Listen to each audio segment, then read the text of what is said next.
Here we are with another episode of Pints and Pages. Today, I've decided that I'm going to throw a subject. I haven't even talked to these guys about it. I'm going to throw a subject out there. He just yelled at me to hit record. And I'm going to throw this out into the universe. And these guys, we're going to have a discussion. And it is going to be a barn burner. I can tell you that right now. We are going to discuss Batman and his villains. Oh. We are going to discuss. Now, what do you mean by Batman and his villains? Are you asking, are you saying... Who's your favorite Batman? Who's your favorite Joker?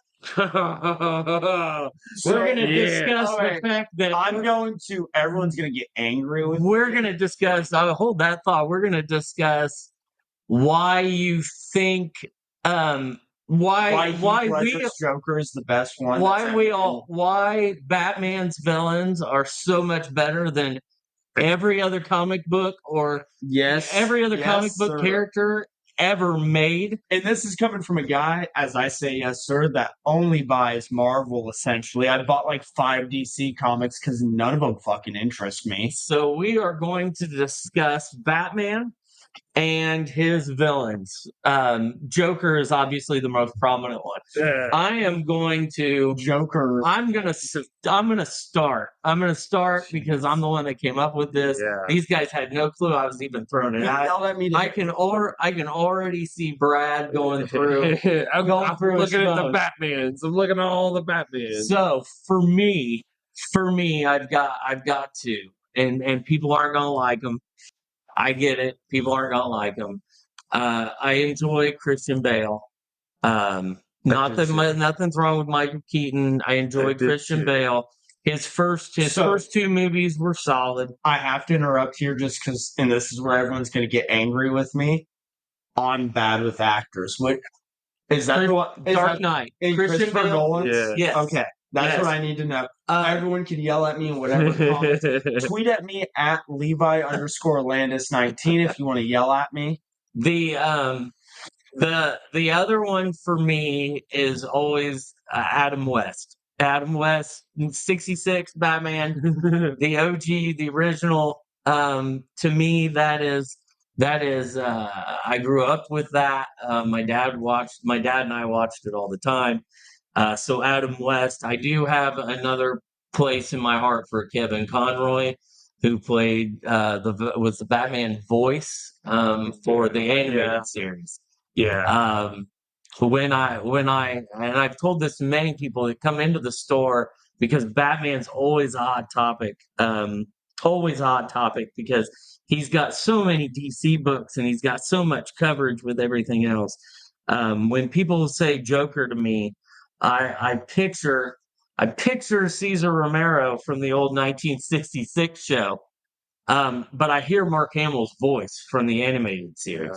So Heath Ledger is not even in my conversation. See, and I'm a young kid, and again, reference the Christopher Nolan ones, and I will be honest, besides for a couple other ones, it's really the only Batman I've seen. But I've seen the animated series. I've seen the newest Joker. I've seen a couple of the old movies. There is no other Joker besides Heath Ledger, and anybody can argue me that. I don't care. Heath Ledger's Joker was good, but when people say Joker, I picture Cesar Romero. I hear Mark Hamill. I hear that laugh. I hear that cackle. Mark Hamill is just like, to me, Mark Hamill is Joker. Yeah. He just is Joker. I know he's Luke Skywalker, but he is Joker. Yeah. So, and I will agree, I do love his laugh. And I can picture that in my head. And to boot, you've just got Batman's villains. Batman's villains are so iconic. Riddler and Mr. Freeze and Penguin and Catwoman, Poison Ivy, Harley Quinn, Red Hood. I mean, they are just solid. And his sidekick ended up Robin into Nightwing. I mean, and all 3 Robins. Yeah, and you got Ra's al Ghul is a Batman villain. and was a fantastic We Batman. forgot Bane, the worst of the three Yeah. Christopher Nolan movies. So I've rambled this first probably 5 minutes. So I will You hit that on the dot. I will Nice. I will interject and let other people talk, but believe me, I will not hold back on my opinion.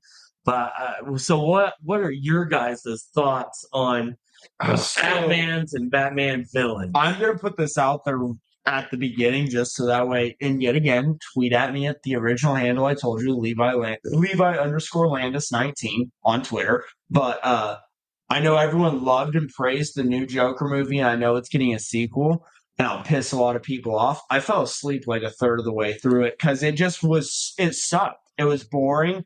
I couldn't stand any of it.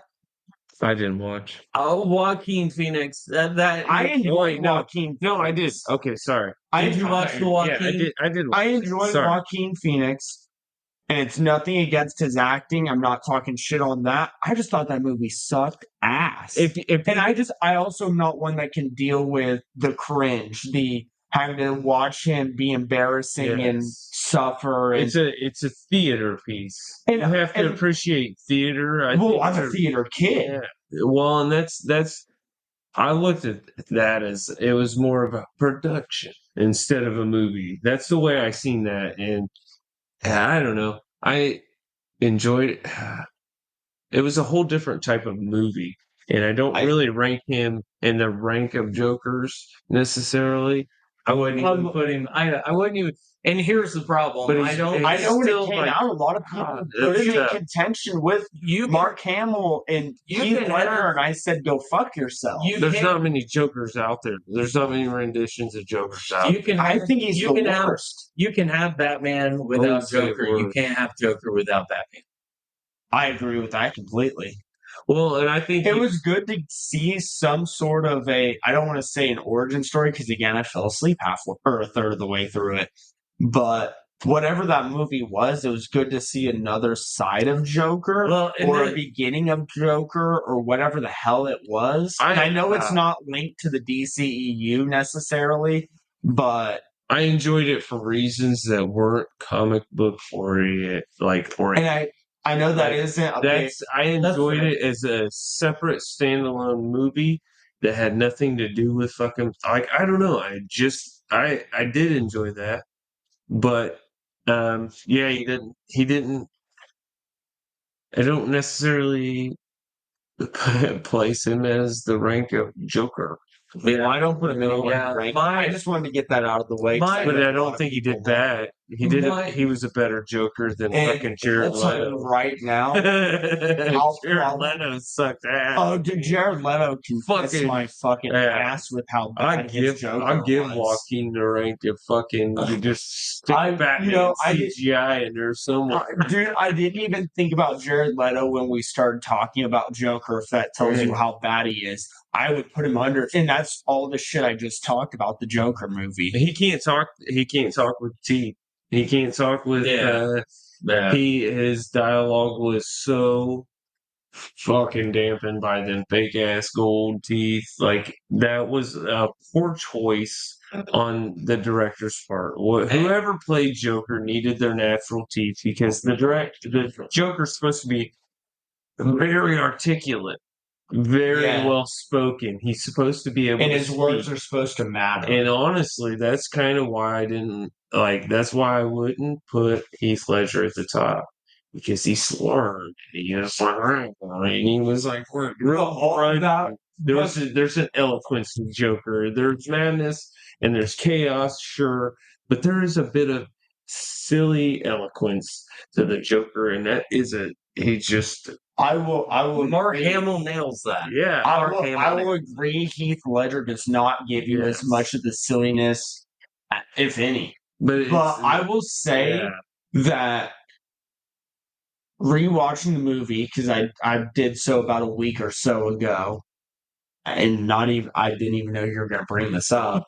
I also rewatched both the new rock stars to give them a shout out and their channel, The Deep Dive, because they broke down The Dark Knight repeatedly. I would argue the slurring as I'm trying to use my words here carefully, but and I do agree that they probably should have made him speak a little more clearly at times, but it adds to the character of the brokenness to that Joker of like specifically thinking about the deep dive when they did it. They brought up the whole when they're sitting in the kitchen and he puts the pencil through the guy's face through the eye socket, and one of the gang members calls him crazy, and he puts a very specific, well, it's very low toned and kind of slurry, I'm not crazy. He's very specific about being very methodical, and his words do matter. Well, there's no joking behind them like what you think of with the Joker. Well, he's planning his speech and he's doing it in a way. I'm just kind of trying to argue, and I'm not doing it very well with it, of the slurring of the words or the his.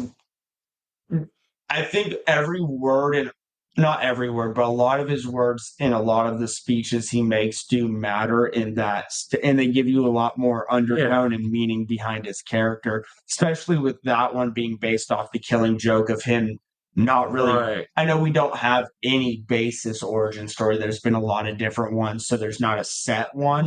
But that gives you. It just adds to the mystery of him in that series. Yeah, that's the comment I was going to make. Heath Ledger's Joker. It's a much more crazy and chaotic rather than silly. Is on the list, and I would go Hamill, Romero, Ledger, and then I would go DiMaggio, who is the voice of the Joker in a lot of the movies now, for the animated movies. Joe DiMaggio. I probably haven't seen them, so and I'm probably saying his last name wrong. I don't think. I mean, that sounds right.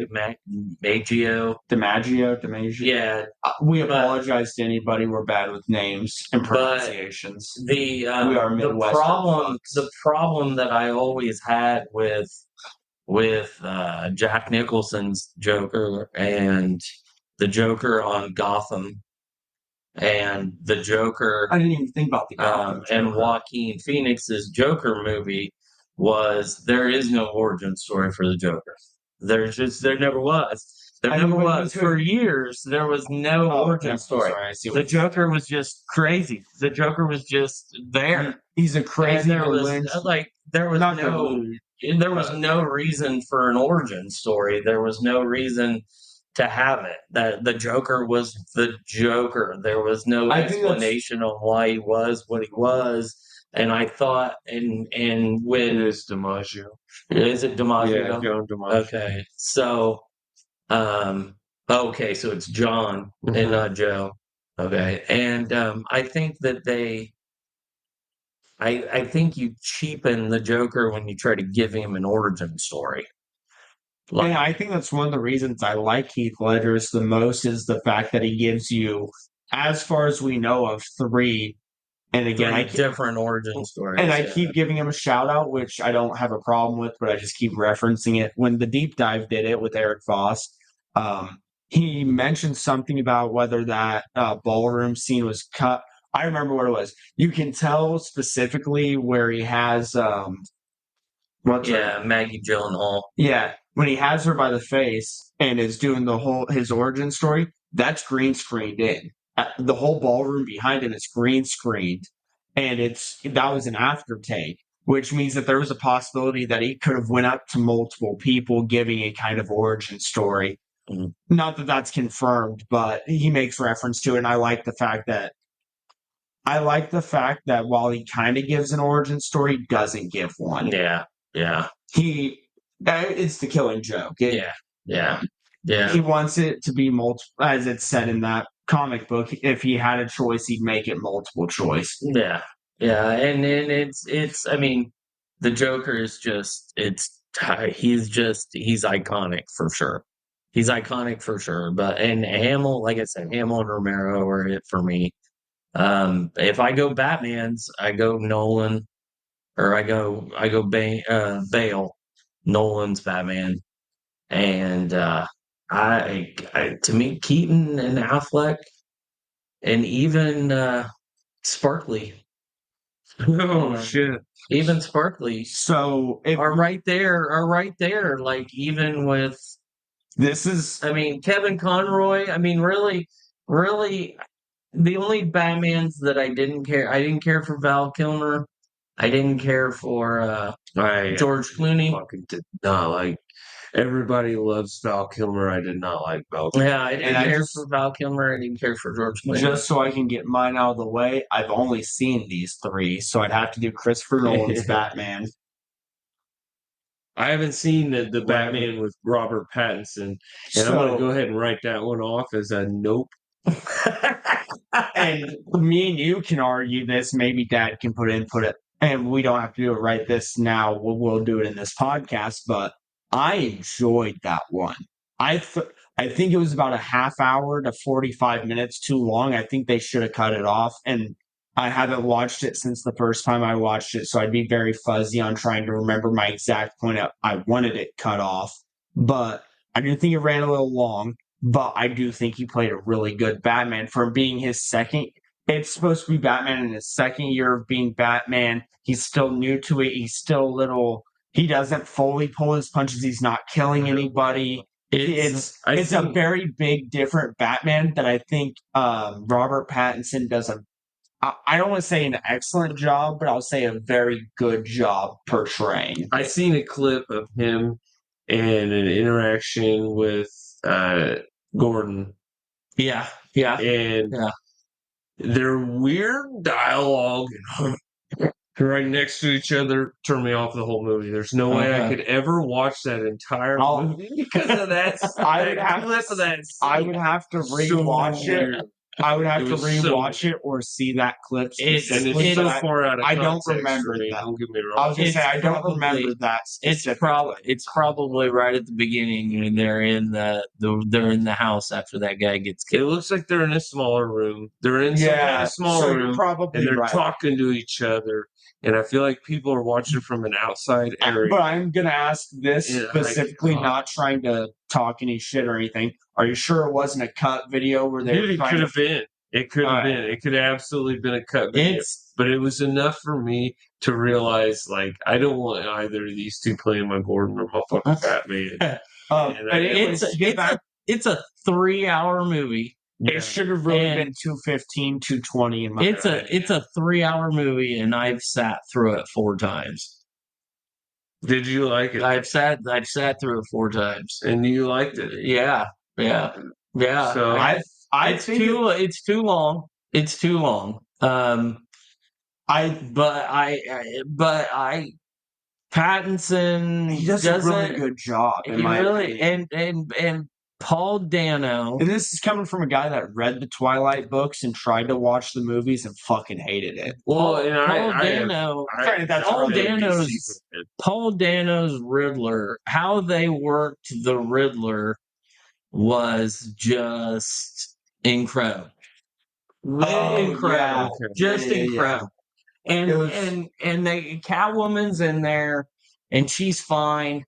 Colin Farrell's Penguin is fantastic. He did a great job as Penguin, especially because they had him being a seedy bar owner, which fit perfectly. Yeah. But Paul Dano's year one crazy Riddler, not Jim Carrey Riddler. We're talking dark, deep psychological issues. Riddler, was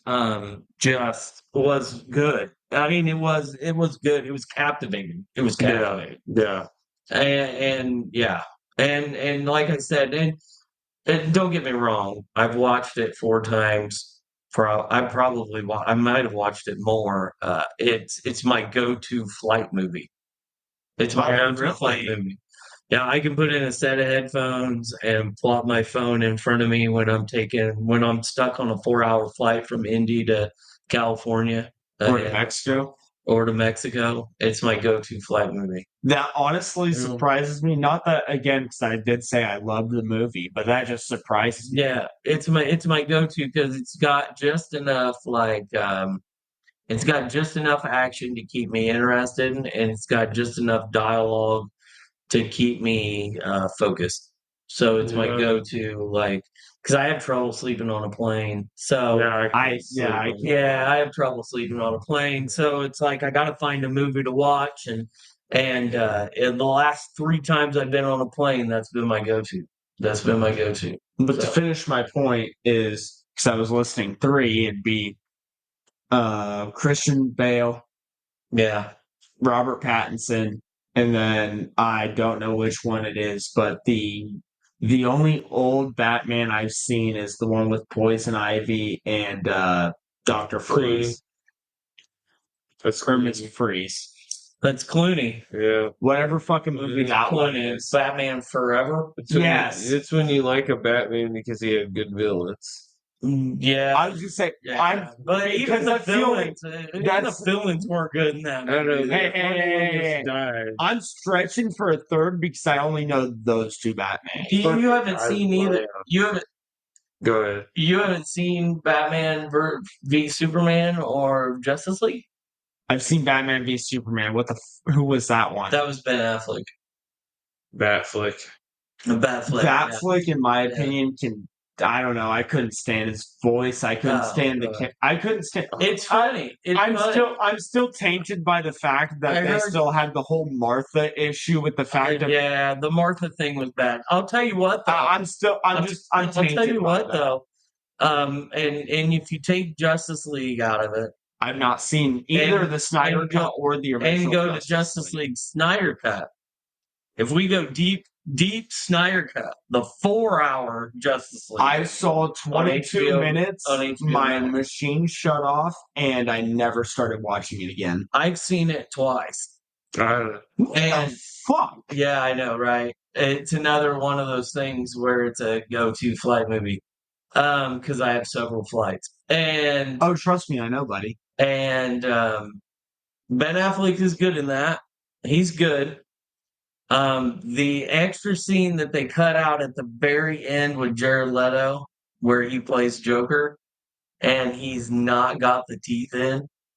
Yeah. And does a speech that is they're in the dusty. So, as someone who's not seen, yes, where they're in the dust. He's got post-apocalyptic Batman going. So can someone fill me in on this as somebody who has not seen this? I have watched the Snyder Cut. Have you watched this? Have you watched the Snyder Cut? Oddly enough, I haven't. So it's been a while since I watched the Snyder Cut. Yeah, I watched it when it came out, and I muscled through it, and I was like, why did I do this? But that last scene almost is why you do it. That last scene. So what happens is they kind of, so they win. I mean, they do their whole thing, and the Justice League, and then at the end, they actually have a scene where Batman's in this like post-apocalyptic. It's almost like a dream sequence, but it's almost like he's in a multiverse.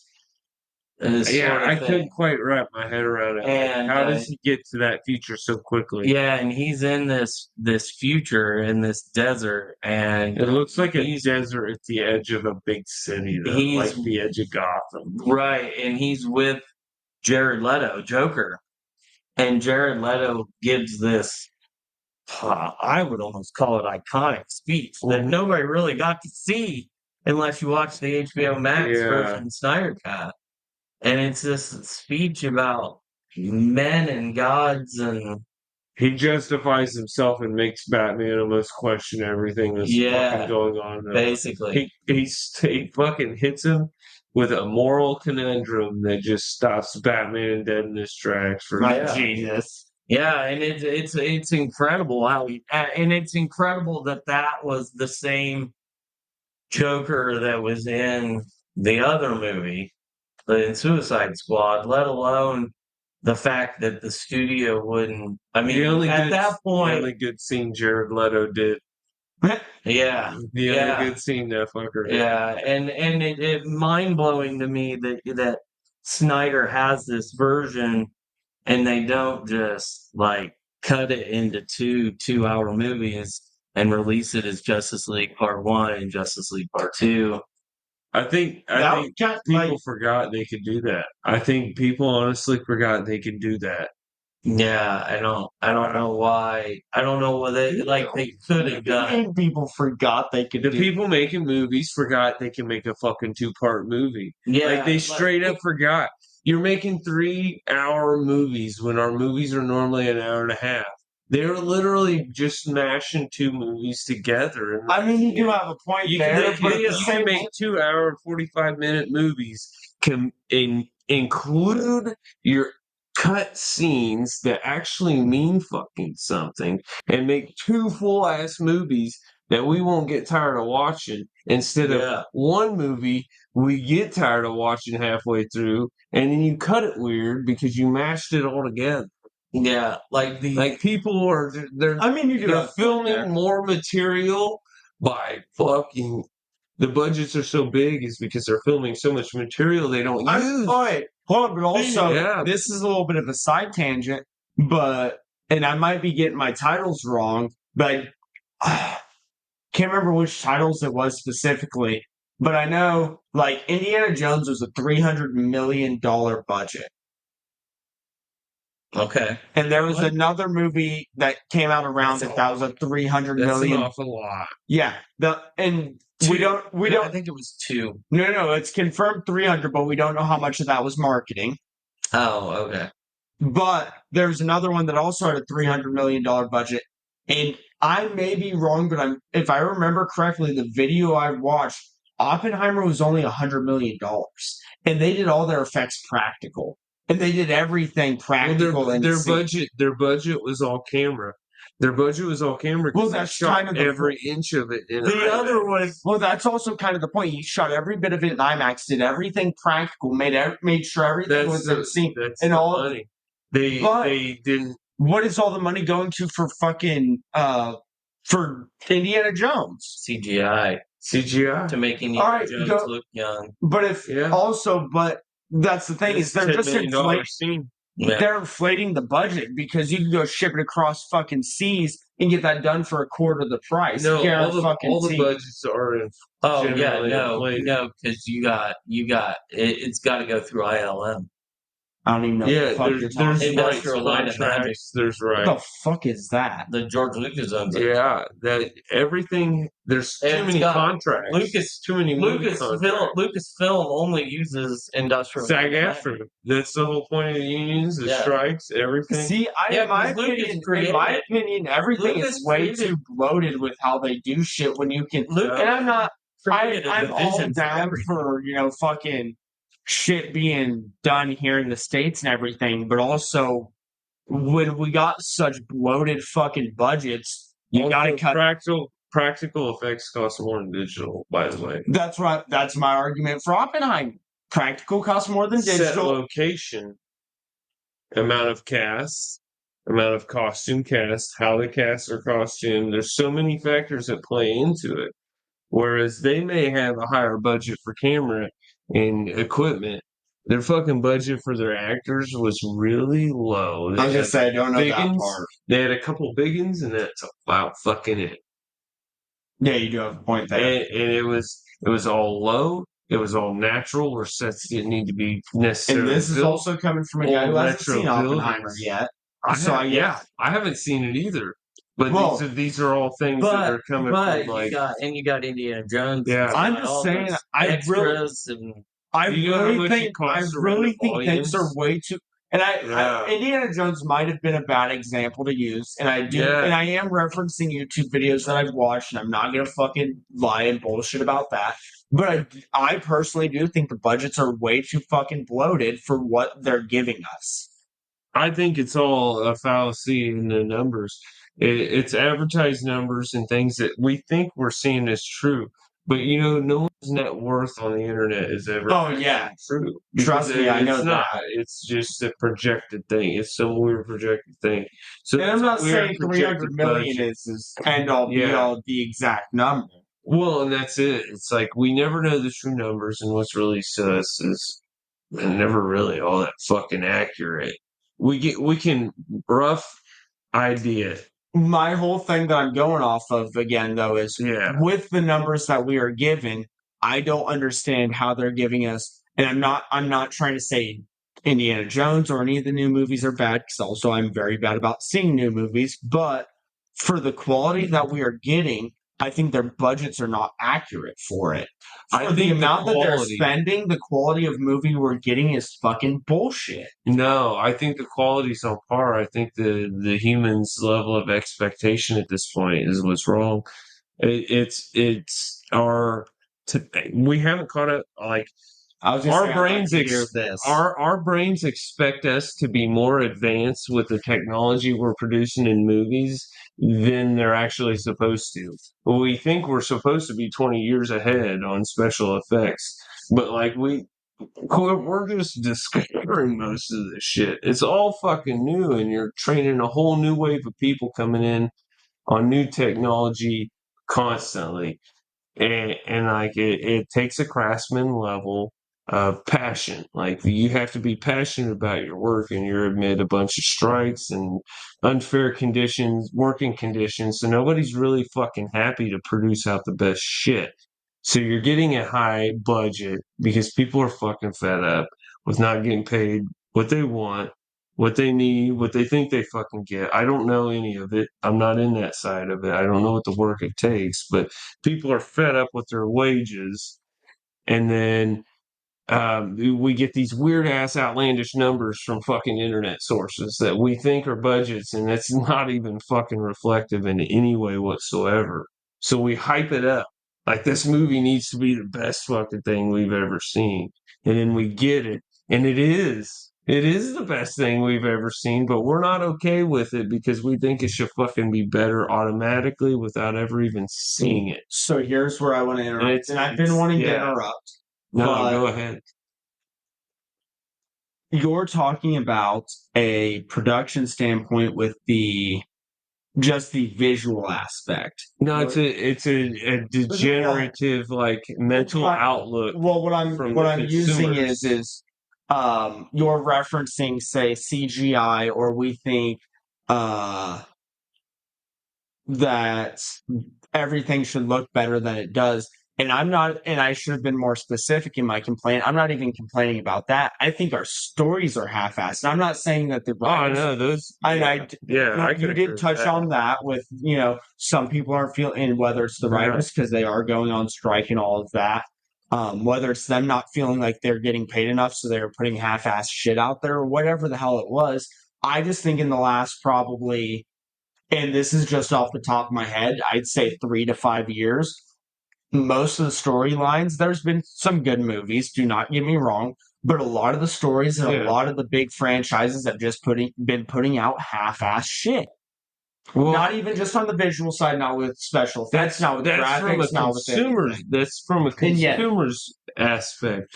Okay, I can bust my ass as hard as I can possibly can to make you something, and you not be happy with it. But that doesn't detract the amount of fucking blood, sweat, and tears I put into it, trying to polish it and make it what you want.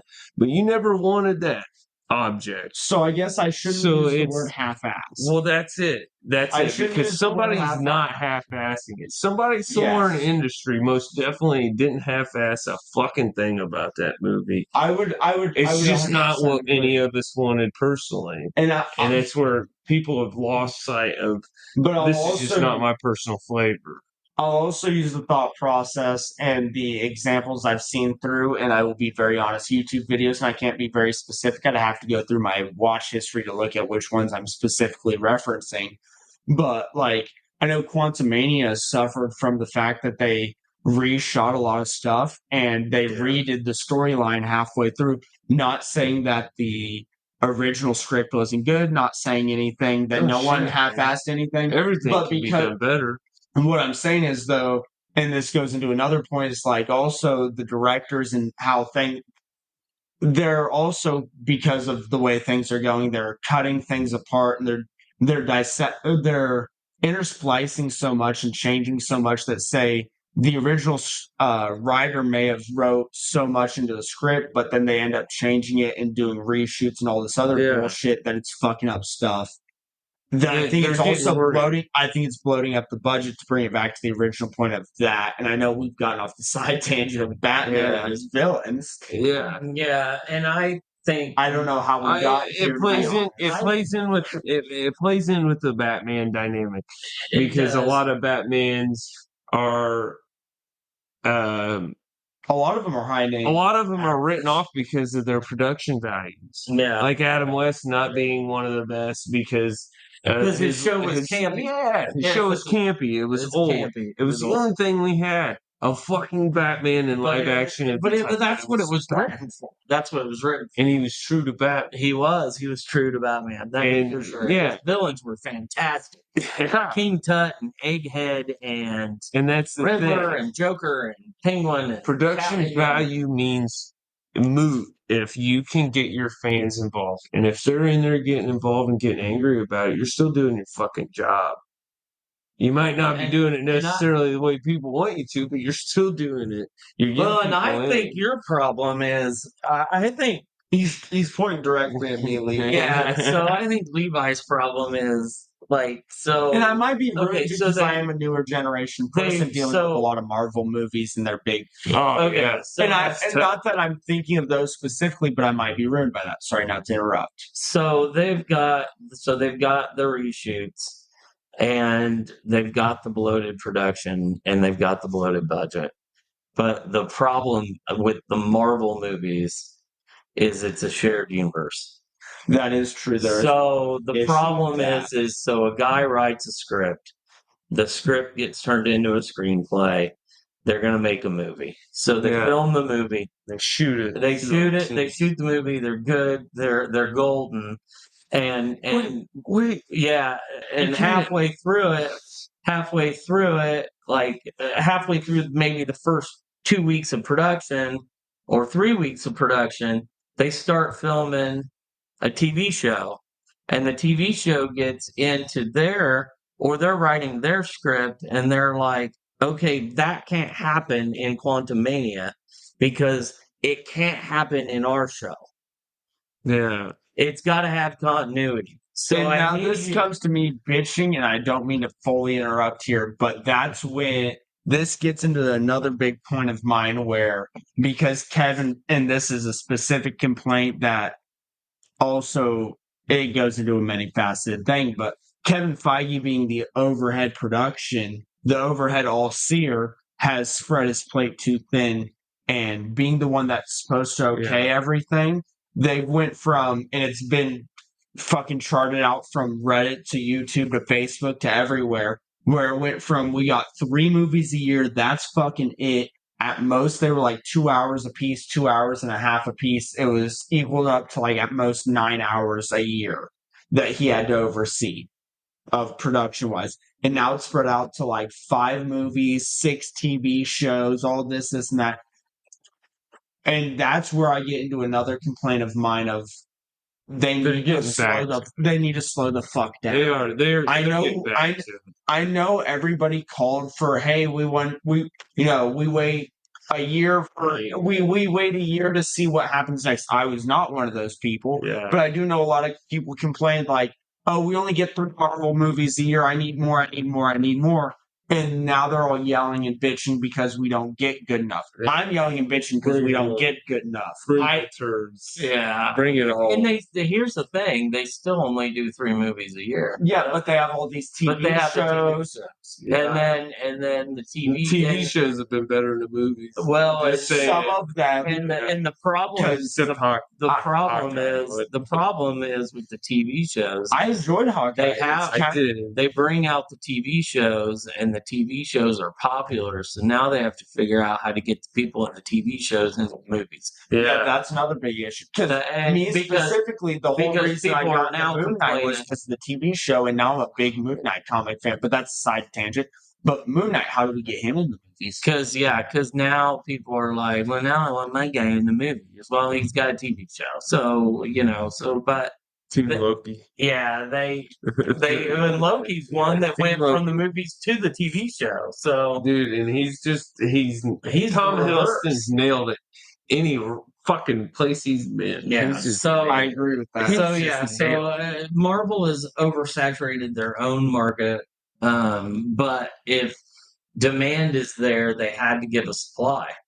Yeah, I don't agree with that because there's demanded it. Yeah. Fucking bring it on. that's my head. Because at this point, now we're getting into a different subject for this podcast, but I'd 100% argue that because of the fact there are so many.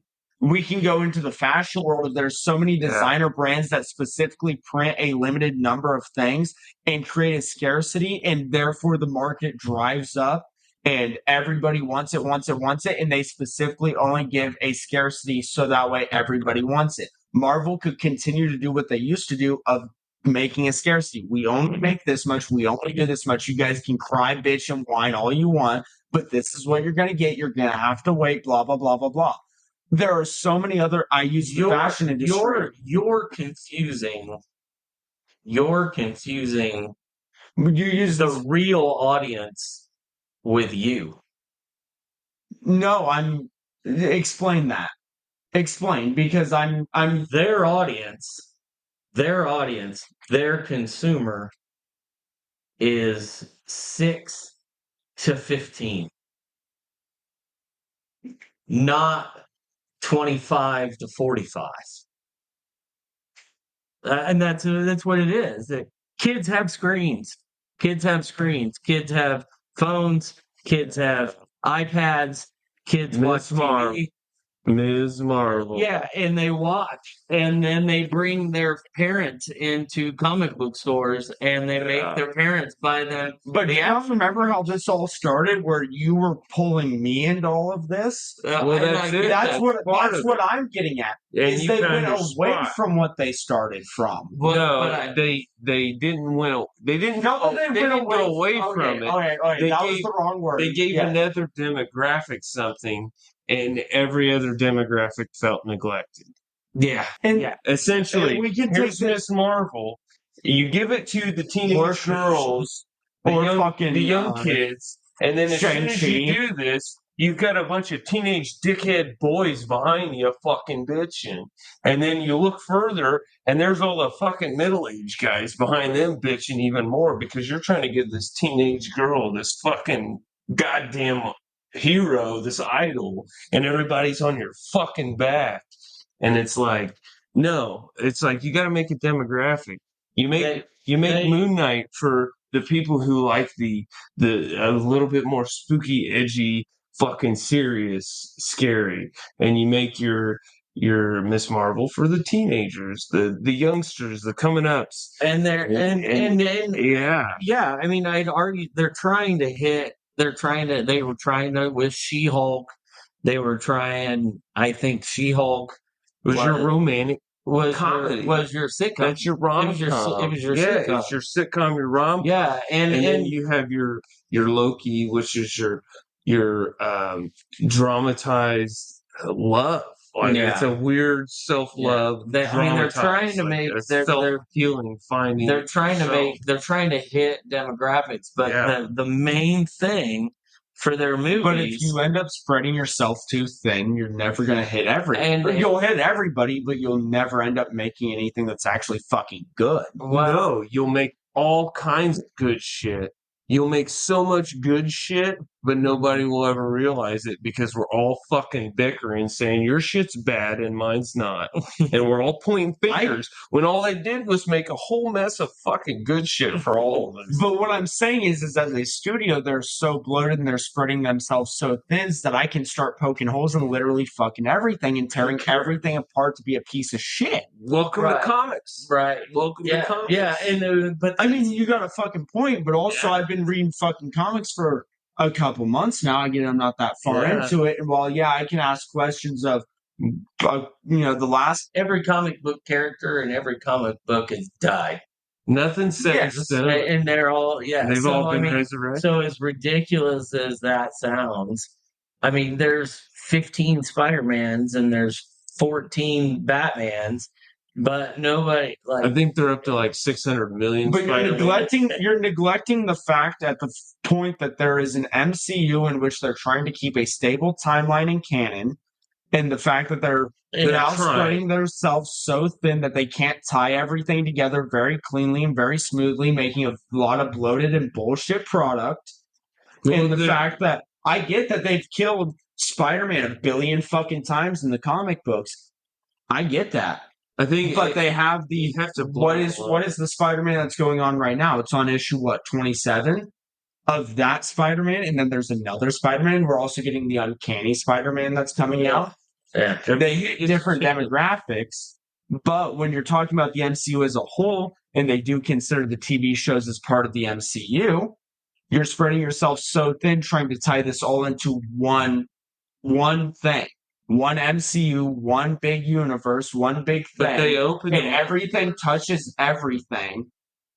They're spreading themselves so thin that it's not that it's. I enjoy a lot of what is coming out. I'm not talking shit as in I hate everything. It's fucking garbage or blah blah blah.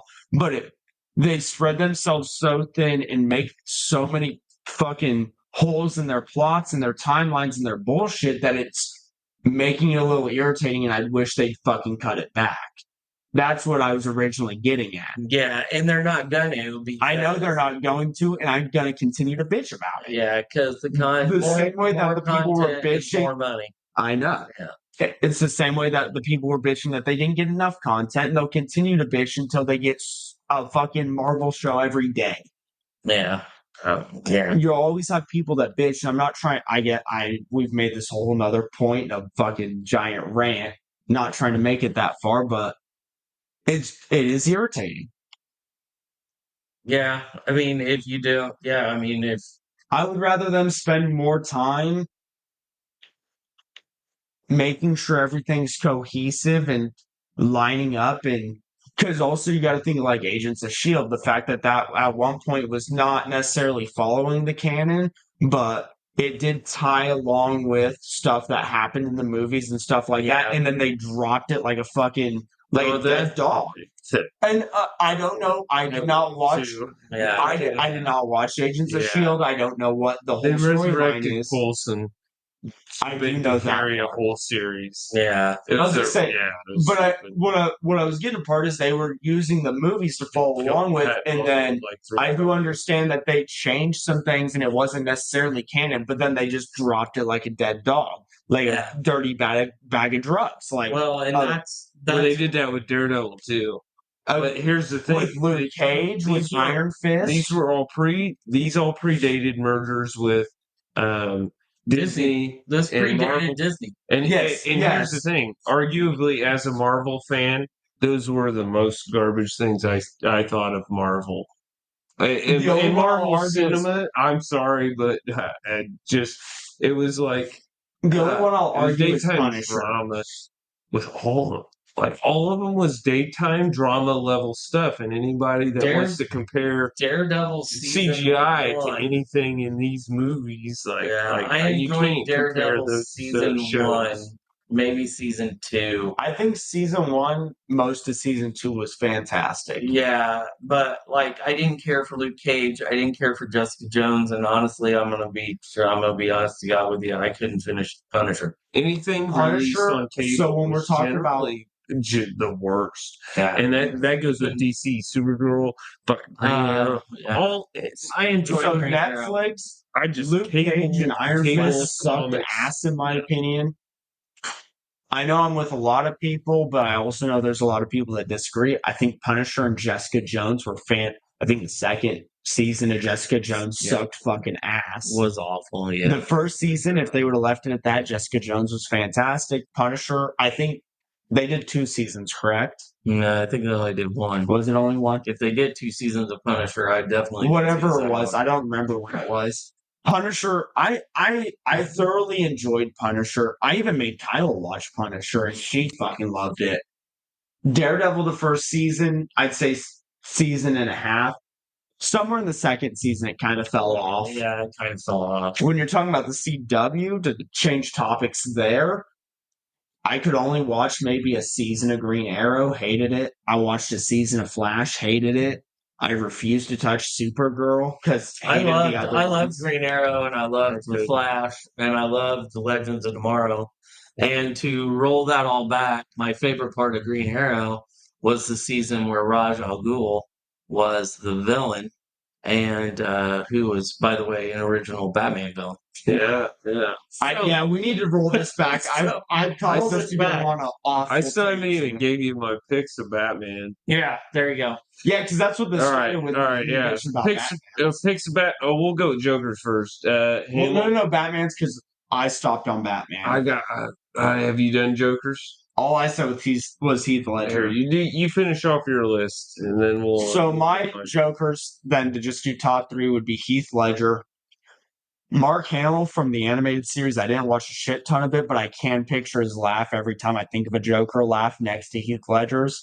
And I'll just leave it at that because I can't even fucking consider what's his nuts.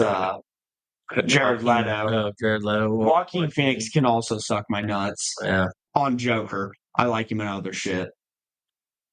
What do you got, Brad? All right. Well, I guess I'm going to start with Jokers. Okay. I'm going to start with Jokers because, of course, I think we're all in agreement that Mark Hamill is like the end all, be all. Yeah. Yeah. I'd be the only one that argues it, but he's right there next to you. He's so close to your top. I put him neck and neck.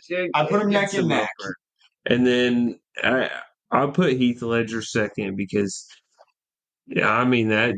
Like, he lived the role. Like, it was a good role. It's not the Joker I envision when I think of the Joker, but it was a good one. And then coming in third, I don't really make it to a third. I didn't watch enough of the old Adam West Batman to really get into like Caesar's Joker. I was thinking like any other ones. Jack Nicholson was the other one. I mean, Jack Nicholson.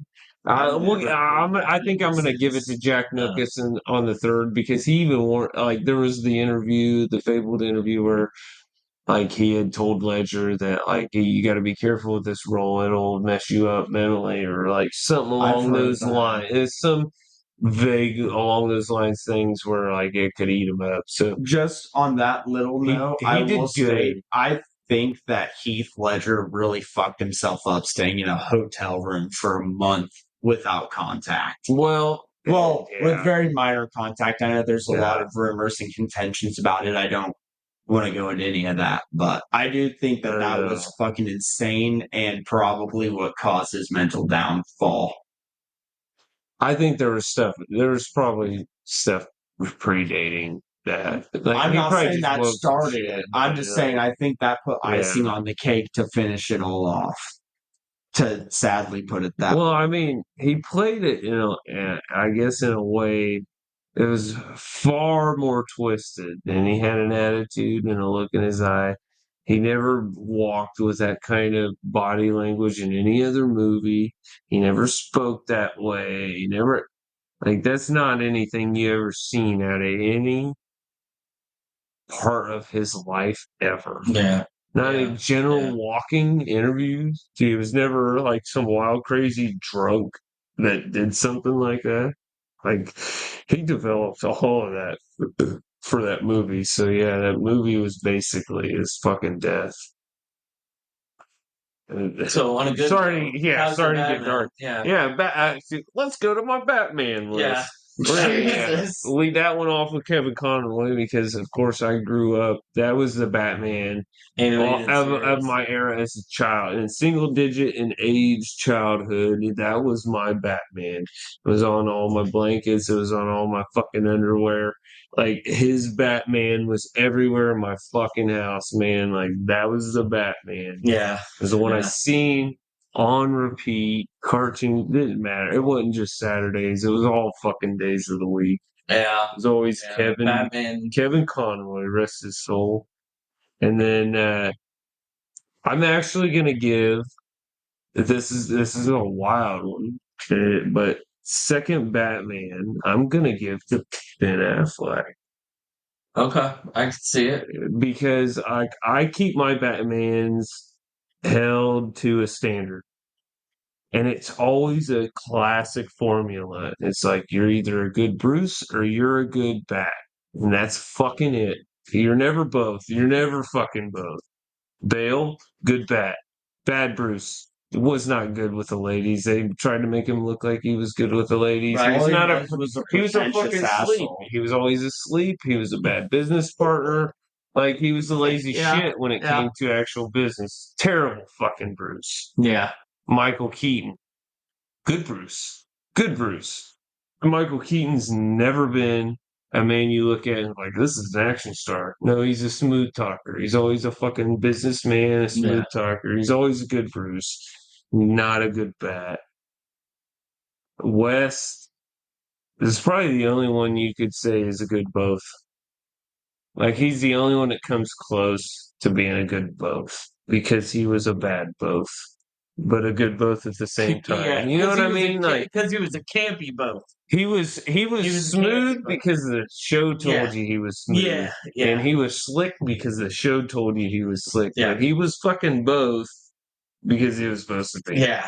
Clooney, not a good Bruce, but that was his best quality. He was a Bruce. He was a better Bruce than a bat. He was a better Bruce than a bat. He was a stiff bat that but fucking he was moved. he wasn't good. And Kilmer was terrible at both. Kilmer was pretty terrible at both. Yeah. He was an ugly Bruce. Like, for some reason, Val Kilmer was always good looking in lots of movies, but he was never fucking. He screamed good looking to. But I would agree with you that Batflick. Batflick, dude, he was the most reminiscent of the cartoon version of Bruce.